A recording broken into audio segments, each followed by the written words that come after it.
This is gonna be the battery that's gonna power the fridge. This is a 12 volt, it's a 314 amp hour. So pretty much this thing's like having 3 12-volt batteries on hand, all in one. So that's one thing I really like about this. Another thing I like about it is that it's the smart edition, so you can Bluetooth and you can connect it to the app. You can look at the charging, the discharging. It also has temperature safety features, so if it's like below temperature, it's not gonna mess up the battery. Perfect for outdoors. It's perfect for what we're using. We're gonna hook it up and we'll see if it works. And see exactly how good it works. So let's show you how we're gonna hook this thing together. The red wire and the black wire, we're gonna put the red with the hot and the ground with the negative, and then to the battery. Negative on, red, positive on the positive. Make sure your wires are nice and neat.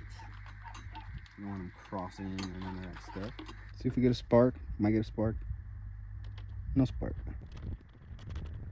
Hold your wire while you tighten it. Gonna tighten these bad boys up. There you go. It is on. All right, so it is set to -4 for the freezer, you guys, and 32 for the fridge. Right now, it is currently at 59 and 70 until it drops temperature and gets cold in there. So let's just wait for this to get cold. It's about to be a party.